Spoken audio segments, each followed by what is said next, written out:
La bâtisse de l'usine de filtration d'eau de la ville de Plessisville doit être mise aux nouvelles normes après 51 ans de service en eau potable aux résidents de Plessisville.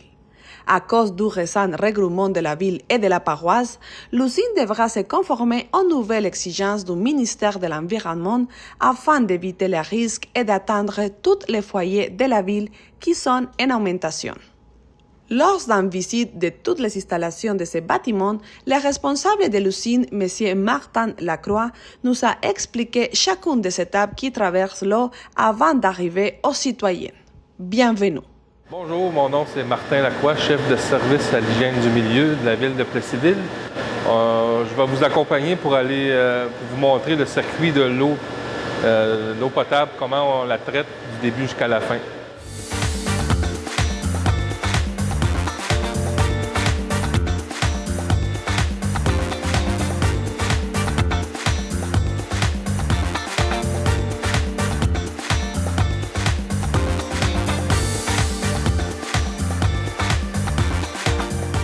L'eau brute est pompée à la rivière Bécancour, ce qui est notre prise d'eau, à 14 km de Plessisville.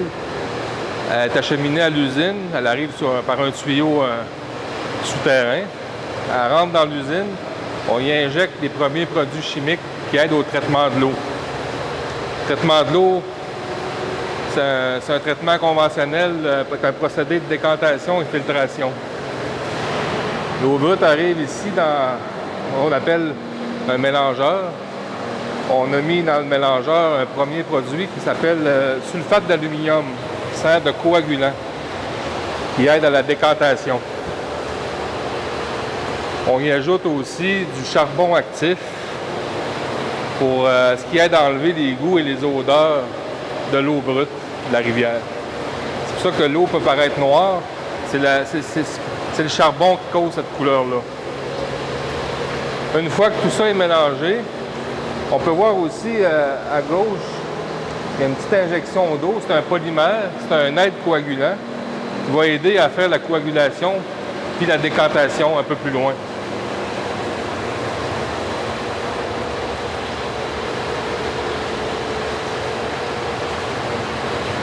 Ensuite, quand l'eau est mélangée avec les produits, est dirigée vers ce qu'on appelle le décanteur. C'est une des plus grosses étapes dans le processus.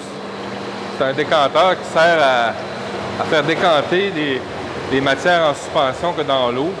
Si vous prenez un verre d'eau brute dans la rivière, l'eau d'un lac, l'eau va être jaune ou brune. Bien, c'est ce qui forme la couleur de l'eau, les particules, les matières en suspension. Bien, nous autres, on vient les enlever avec une décantation. Nos produits qu'on a mis dans le mélangeur, on appelle ça une flocculation. Ça prend les particules, ça fait un floc, ça l'alourdit, puis il décante dans le fond du décanteur. Le décanteur, bien, on prend le surnageant, on va aller voir les tuyaux à la surface tantôt.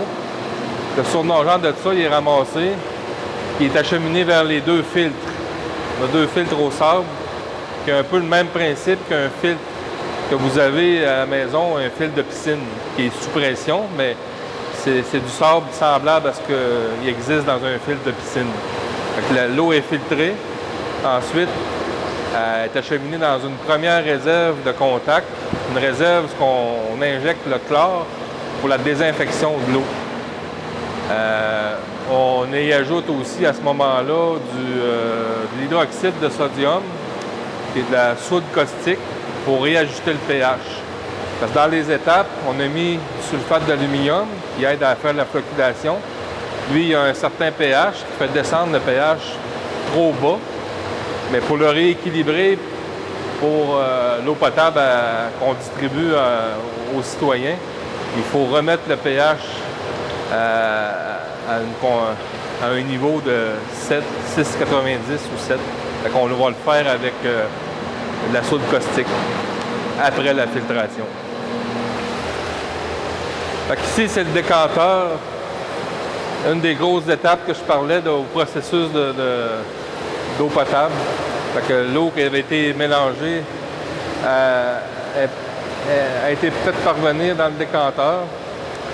Puis les particules qui formaient la couleur dans l'eau brute Le mot le dit, décanteur, les particules décantent au fond, qui sont extraits par des extracteurs, puis c'est acheminé à l'égout. Ici, vous voyez des tuyaux à surface. Il y a des petits trous. Toute l'eau qui reste à la surface est recueillie par les tuyaux que vous voyez. Elle est acheminée vers les filtres. La filtration, qui est comme la dernière étape là, avant la distribution. Fait qu'une fois que l'eau a été décantée, comme j'ai dit, on recueille l'eau, est acheminée vers les filtres. On a 2 filtres au sable gravitaire, qui est le même principe qu'un filtre de piscine. L'eau, elle arrive sur le dessus, puis elle passe au travers un lit de sable, puis ensuite elle est acheminée vers une réserve de contact, la réserve qui sert à faire la désinfection de l'eau. On y injecte le chlore à ce moment-là. L'étape de la décantation, ça dépend à quelle vitesse qu'on va produire l'eau. Ça dépend des journées. C'est des journées qui fait plus chaud. C'est la semaine, la fin de semaine. On va varier un peu la vitesse de production selon le niveau de nos réserves, mais on peut, en moyenne, l'étape de la décantation, c'est environ entre 2 et 3 heures. L'eau, quand elle arrive dans le décanteur, avant qu'elle ressorte, là, il peut se passer à peu près 2-3 heures. Et une fois qu'elle est dans le filtre, c'est une étape un peu moins longue, à peu près 30 minutes. Une trentaine de minutes de filtration. Avec la goutte d'eau qui arrive sur le dessus, elle va prendre une demi-heure, 30 minutes pour avoir été filtrée. Puis là, comme je répète encore, elle s'en va dans une réserve de contact puisqu'on injecte le chlore pour la désinfection. Puis cette étape-là, je vous dirais que c'est à peu près 1 heure de contact. C'est une petite réserve. C'est pas notre réserve de distribution, mais le premier contact se fait là. Cette eau-là est transférée dans des gros réservoirs qui sont à l'extérieur de l'usine. Là, à ce moment-là, on a à peu près 24 heures de réserve. L'eau brute qui arrive, qui est non traitée, jusqu'au moment où elle est distribuée au robinet des citoyens, il peut se passer à peu près 24 heures, selon la vitesse à laquelle on la produit, la vitesse à laquelle les citoyens la consomment, citoyens et industrie, parce qu'il n'y a pas juste les citoyens, là. Donc, en moyenne, c'est à peu près 24 heures. Précédemment, je disais l'étape de filtration. L'eau prend une demi-heure à descendre le filtre, à passer au travers le sable. Les tuyaux que vous voyez là, c'est la sortie des 2 filtres qu'on voyait tantôt en haut. Fait que le tuyau qu'il y a à ma droite, c'en est un, entre autres. L'eau s'en va dans une réserve qui est en dessous du plancher de béton ici, qui est la réserve de désinfection et de réajustement de pH. On l'appelle la réserve numéro 1. Fait que c'est pas la réserve principale. Ça, c'est avant d'être emmagasiné dans nos gros réservoirs qui suffisent à la distribution de l'eau. Mais c'est après cette étape-là qu'on va faire la désinfection de l'eau. On peut voir tantôt la salle de chloration. Selon M. Lacroix, il n'y a pas actuellement surconsommation d'eau dans la ville. Environ chaque personne consomme 150 litres d'eau par jour, ce qui correspond à l'objectif canadien. L'usine de filtration d'eau à Plessisville a été construite, mise en service en 1973. Ça fait 51 ans qu'elle est en fonction. Moi, ça fait depuis février 2009 que je travaille ici, à la ville de Plessisville. Dans le même métier, ça fait depuis 1995. J'ai débuté ma carrière dans une autre région. Puis ma fonction ici, c'est présentement, je suis chef de service à l'hygiène du milieu, qui en fait, je suis gestionnaire de l'usine de filtration qu'on a visitée tantôt, puis aussi l'usine d'épuration pour les eaux usées. C'est la principale tâche de mon travail, c'est de gérer ces 2 gros départements-là, eau potable et eau usée. Le niveau de consommation d'eau pour les citoyens de Plessisville, on est bien, on est très bien. On a atteint l'objectif depuis quelques années, l'objectif canadien qui était de 220 litres par jour par personne. C'est un objectif qui était émis par le ministère de l'Habitation et du Logement du Québec, avec lequel je fais un rapport à chaque année de la consommation d'eau. Donc, cette année, ça fait quelques jours même, je viens d'avoir le résultat de mon rapport de l'année 2023.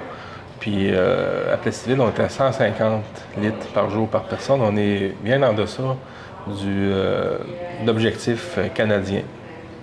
Donc, on a juste des félicitations à faire aux gens de Plessisville. Ça ne veut pas dire de recommencer à gaspiller l'eau. On a du travail encore à faire parce que le niveau d'eau quotidien, en général, on n'a pas encore atteint l'objectif. Fait qu'on a du travail à faire encore avec peut-être certaines industries ou commerces à essayer de réduire la consommation d'eau. On a presque terminé l'installation de compteurs où c'était requis d'en installer. C'est pas à tous les endroits qui est obligatoire, mais la plupart des industries commerces doivent avoir un compteur d'eau. Ça, c'est une exigence du ministère. Fait qu'on ne le fait pas par gaieté de cœur, mais ça nous a amené à avoir des bons résultats que les années. Parce que souvent, les entreprises ou les institutions utilisaient des appareils à l'époque qui étaient corrects, mais qui maintenant n'est plus légal, qui fait plus partie qui est exclu du règlement de la qualité de l'eau potable de la ville de Plessisville. Je vais vous donner un exemple facile. Un réfrigérateur commercial ou un climatiseur refroidi par l'eau potable, bien, c'est un bel exemple de gaspille d'eau. L'eau potable rentrait dans l'appareil, refroidissait l'appareil, retournait à l'égout. Puis cette eau-là n'était pas mesurée, il n'y avait pas de compteur à l'époque. Donc, c'est considéré comme une fuite sur le réseau d'aqueduc. Fait que ça, avec les années, on a réussi à faire corriger beaucoup de choses là, par les entreprises. Il y a du chemin encore à faire. Puis de l'autre côté, à la ville aussi, on a du travail à faire. Il y a de la recherche de fuite qui peut être faite davantage. Puis on va travailler dans les années futures à essayer de faire de la recherche de fuite plus efficace. Et on a un échantillon de 60 compteurs d'eau dans les résidences résidentielles. Donc, avec ce chiffre-là, on va recueillir ces données-là une fois par année. On fait un facteur de conversion sur le nombre de populations qu'on a. C'est ce qui nous donne la statistique. C'est pas un chiffre qui est mesuré précisément parce que c'est pas toutes les maisons résidentielles qui ont des compteurs. Aujourd'hui, c'est le ministère de l'Habitation qui nous avait exigé pour la population de Plessisville d'en installer un minimum de 60 il y a quelques années. Fait qu'on a installé des 60, puis maintenant, quand il y a une nouvelle construction, une nouvelle maison qui se construit, c'est exigé aussi, avec le permis de construction, on implante un compteur. Fait qu'aujourd'hui, avec les années, soit les maisons ou les blocs appartements qui s'est bâtis, bien, on est rendu à peut-être 78 compteurs d'eau là, dans le résidentiel. On va parler justement des compteurs, M. Martin, parce qu'il y a une technologie, une très bonne technologie. Justement, parlez-nous de ça. Comment ça s'appelle? Nous, on utilise la technologie LoRaWAN. C'est un système de communication interne. C'est comme un réseau à l'intérieur de la ville. On a 2 émetteurs installés stratégiquement dans la ville qui permet de lire des compteurs d'eau. C'est pas tous les compteurs d'eau parce qu'il y a un coût relié à ça, là, mais nos gros consommateurs d'eau, les industries, sur le compteur d'eau, il y a un dispositif qui émet un signal. On peut le lire de façon instantanée, la consommation de l'eau. Fait que si jamais de cette industrie-là en particulier ou ce commerce-là. Fait qu'on peut surveiller ça comme ça. Si jamais on voit qu'il sort il y a une consommation excessive à tel endroit, on peut intervenir. Mais ça servait aussi, à l'époque, avant la fusion, les 2 Plessisville, paroisse et ville. Nous, à la ville, on fournissait l'eau à la paroisse, qui avait des quartiers différents, rattachés aux nôtres. Fait qu'à chaque quartier de l'ancienne paroisse, il y avait un compteur d'eau qui mesurait l'eau sur tout ce quartier-là, pour permettre à l'époque à la facturation à la municipalité voisine. Mais aujourd'hui, on les maintient quand même en fonction, même si c'est fusionné, parce que ça nous permet de voir s'il y a une fuite sur ce réseau d'aqueduc-là à tel endroit. Donc, on peut voir s'il y a une consommation anormale, soudaine, qu'à un moment donné, on voit que on connaît nos tendances de jour en jour.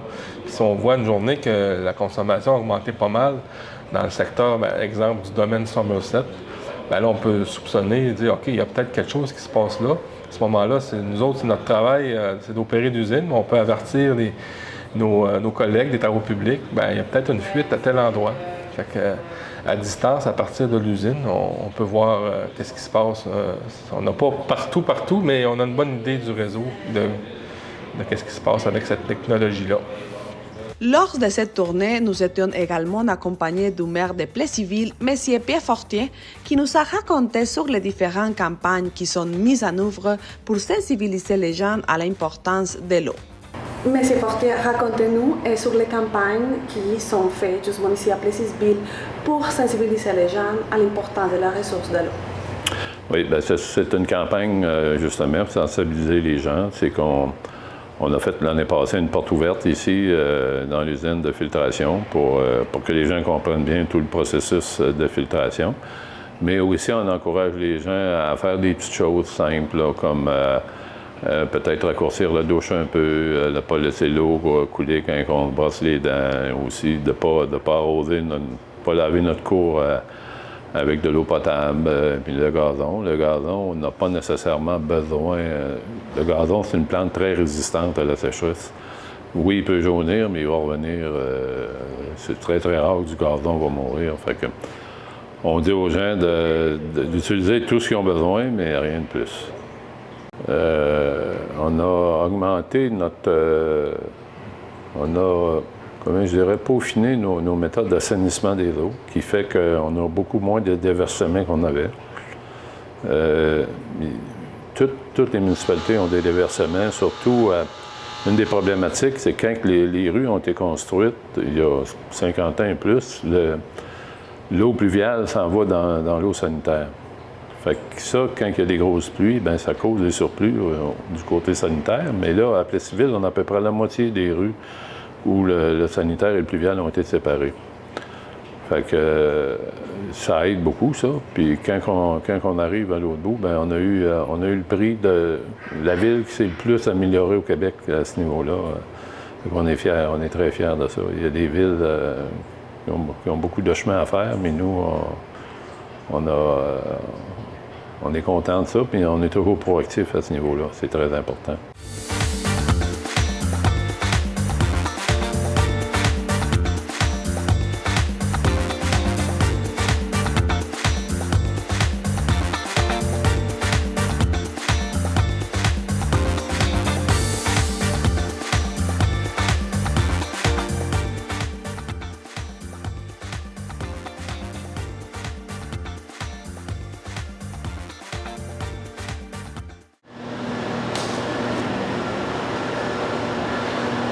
La réserve que je parle depuis le début, de contact, de désinfection, ici on se situe dans la salle de chaufferie. Là, vous voyez le système de chauffage d'eau chaude. Ici, il y a la trappe d'accès. La réserve se trouve sous nos pieds, là, en dessous du plancher de béton. Fait que c'est la réserve de désinfection. Quand l'eau sort de la réserve de désinfection, est acheminée vers deux réservoirs. Le réservoir, ce qu'on appelle le réservoir 2 et le numéro 3. Ça, c'est nos réservoirs de stockage principal. On a à peu près 24 heures d'eau de possible là-dedans. Si on arrête l'usine, là, on est bon pour quand même fournir de l'eau aux citoyens pendant une journée. Ces réservoirs-là se situent à l'extérieur de l'usine, en dessous du gazon en arrière. On peut voir les trappes d'accès ici, là, parce que nos opérateurs, nos techniciens opérateurs les nettoient là, annuellement. Fait que ça prend un accès. Fait qu'on descend là. Puis c'est ça. Fait que là-dedans, ici, on a à peu près là, 24 heures d'eau emmagasinée pour les citoyens et les industries et commerces de la ville. Donc maintenant, on est rendu à la désinfection de l'eau.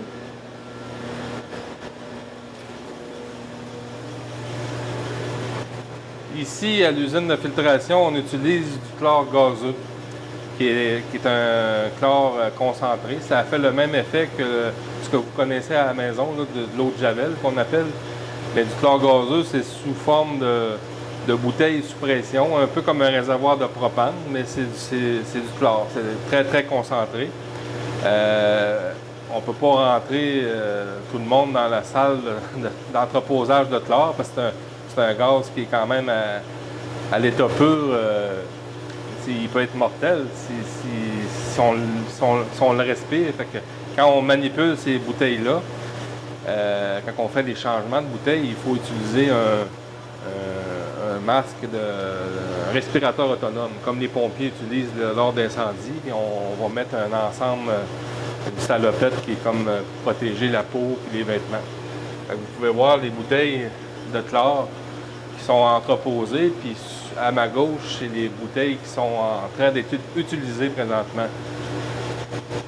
Fait que sur chaque bouteille, il y a un étrier, il y a un tuyau qui emmène le chlore, le chlore gazeux, au chlorateur qui est de l'autre côté du mur. C'est le chlorateur qui, lui, selon ce qu'on lui demande comme consigne dans l'opération, il va ajuster la dose qu'on lui demande. Le chlore gazeux est quand même assez simple d'opération, mais il y a quand même des risques liés avec ça, mais on est équipé pour faire face. Comme j'expliquais tantôt, les opérateurs de l'usine, quand ils font des changements, ils ont un respirateur autonome, comme ceux des pompiers, mais aussi il y a des systèmes d'alerte. On a un détecteur de chlore ici, qui est toujours actif. Si jamais on aurait une fuite, qui pourrait être dangereuse, il y a quand même de la population tout autour de l'usine, il y a des restaurants, ça va le détecter. Ça détecte vraiment précis, là, des petites quantités de chlore très faibles. Ça va nous envoyer une alerte à l'usine sur nos téléphones. À ce moment-là, il y a des procédures d'urgence qui sont mises en place. Heureusement, ça arrive à peu près jamais. Moi, j'en ai jamais vécu dans ma carrière, mais ça peut arriver quand même. On ne le souhaite pas, mais on est équipé pour ça, pour éviter les risques pour la population. On a des procédures. S'il y a une fuite, on a des systèmes de colmatage pour les cylindres de chlore. C'est ça. L'étape de la chloration, vous avez vu tantôt où ce qui est l'entreposage des cylindres de chlore. Maintenant, les appareils qui servent à injecter le chlore dans notre réserve à la sortie des filtres, on appelle ça un chlorateur. C'est aussi simple que ça. Fait que lui, selon ce qu'on a demandé comme consigne à l'ordinateur de procéder, on lui donne une consigne, on dit qu'on veut avoir un taux de chlore bien précis.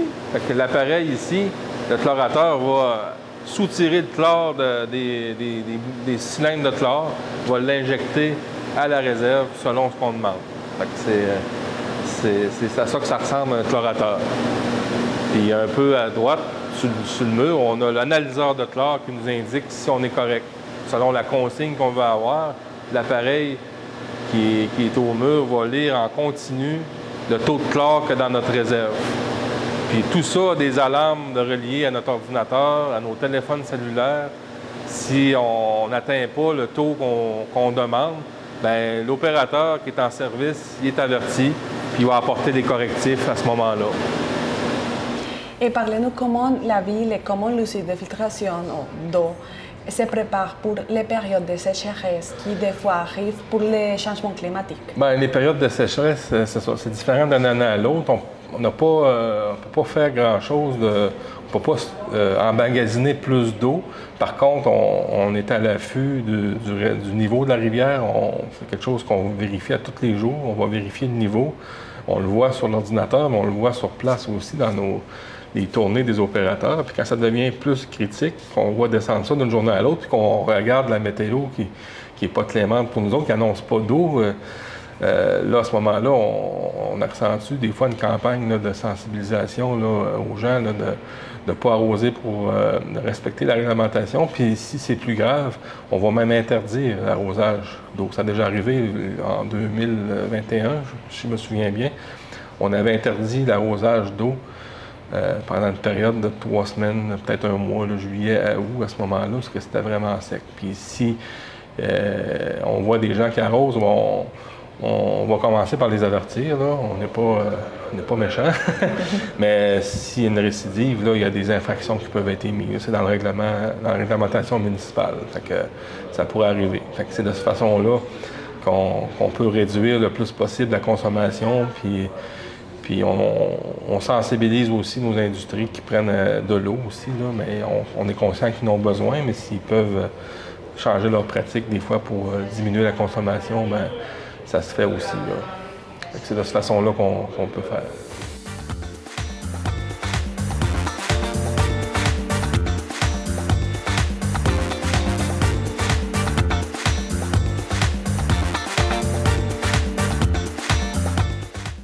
Ici, c'est la dernière étape, dans le fond, avant que l'eau arrive à vos robinets. On a vu le stockage à l'extérieur dans les réservoirs 2 et 3. En dessous de moi, présentement, il y a ce qu'on appelle les réservoirs 4 et 5, mais en fait, c'est des puits de pompage. Ce n'est pas des grosses réserves, mais ça sert juste à emmagasiner l'eau pour les pompes que vous voyez en arrière de moi. Bon, ça, c'est des pompes de distribution. On a 2 pompes, les 2 à l'extrémité, c'est des 60 forces. Dans le milieu, j'ai 3 pompes de 40 forces. Ben, c'est ce qui assure l'alimentation en eau dans le Grand Plessisville, ville ou même anciennement paroisse. Les quartiers qui sont desservis par l'eau potable, toute l'eau passe par ici. Fait qu'on a 5 pompes qui vont s'alterner ou donc qui vont marcher selon la demande. Tout ça est contrôlé par l'automate de procédé. Selon la journée, selon la demande, il va y avoir 1, 2 ou 3 pompes jusqu'à un maximum de 5.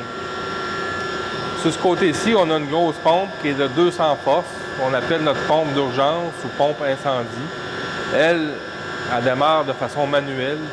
Si jamais on a un gros incendie en ville ou un gros bris d'aqueduc qui fait en sorte que nos 5 pompes ne suffisent pas, on va venir démarrer cette pompe-là de façon manuelle.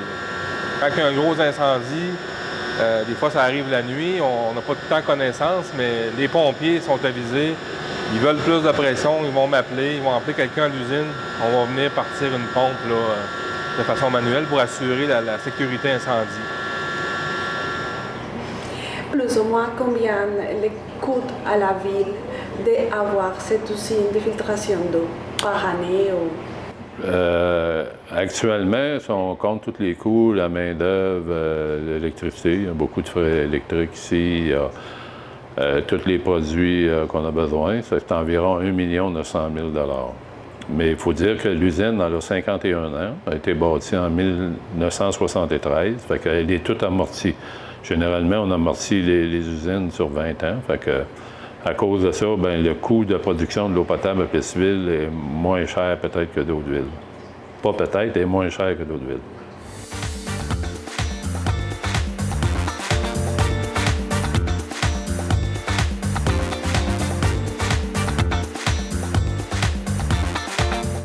Pour terminer, ici, dans l'opération de l'usine, nos techniciens opérateurs, dans leurs tâches, ils doivent quand même faire des analyses de laboratoire pour faire le suivi de l'usine. Fait que c'est ici qu'ils font ça, avec les appareils qu'on a là.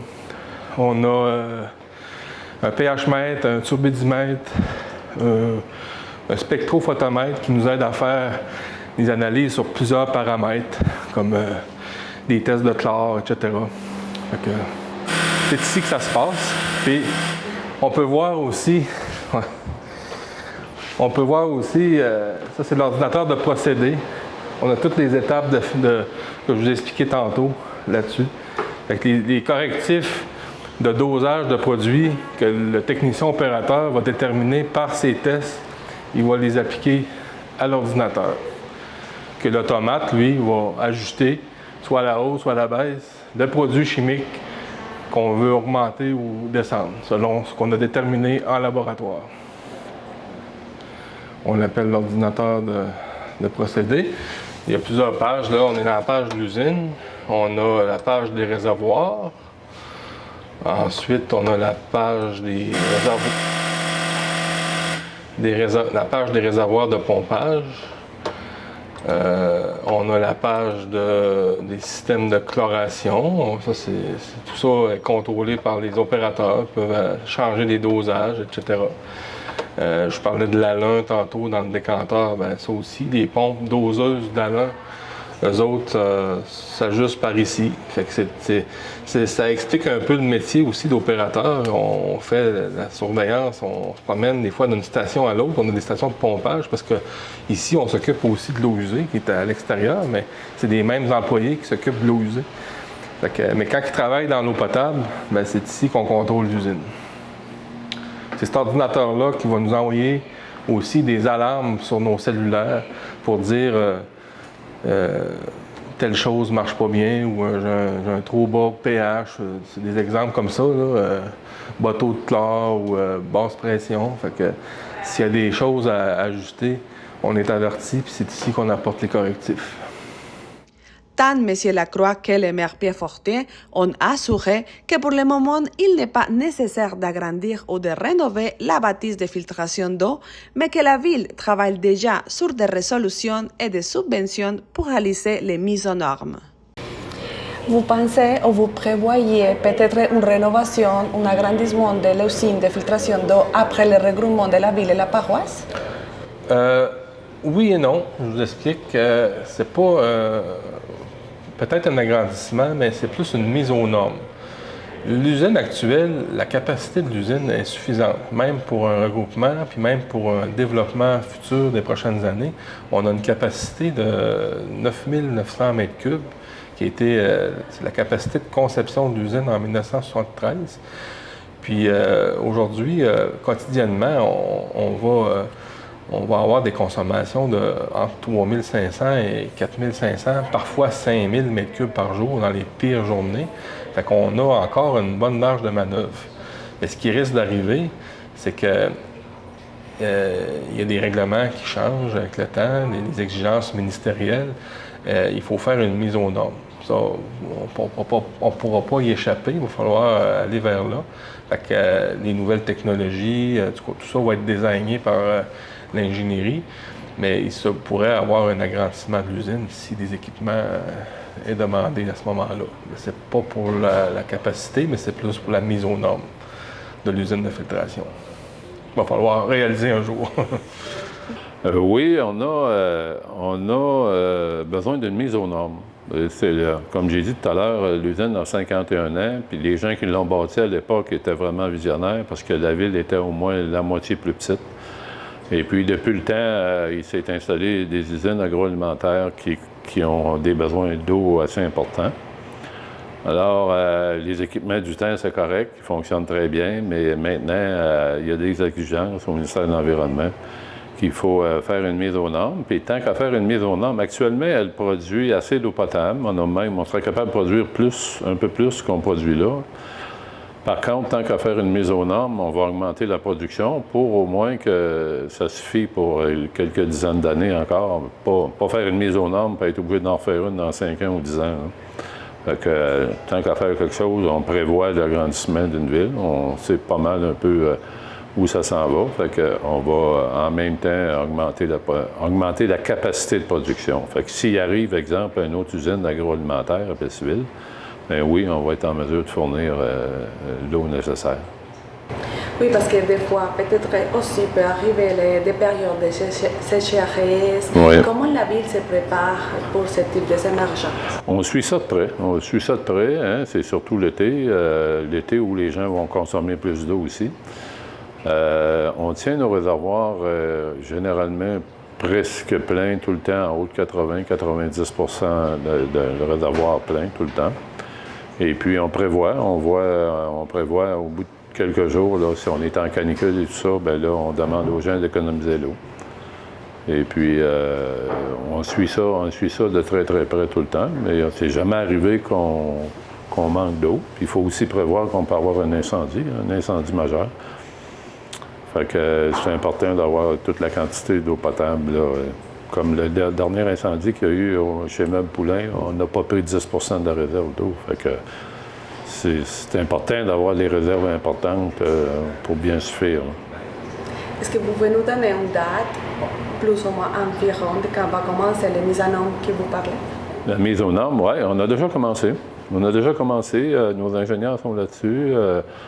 On est proactif, là. On va déposer des résolutions bientôt. Il y a un programme qui s'appelle Primo. C'est un programme de subvention. On est éligible à des grosses subventions. C'est une mise aux normes qui va coûter plusieurs millions, mais on peut avoir jusqu'à 85 de subvention. Fait que on est proactif. La mise aux normes va se faire, je ne vous dirai pas dans quelques mois, mais dans 1 ou 2 ans, la mise aux normes va se faire ici. Puis c'est important de la faire parce que ça fait 51 ans quand même que l'usine a été construite. Fait qu'il faut se mettre au bout du jour, si on peut dire, là. Mais on est déjà proactif. Puis la population a été sensibilisée à ça.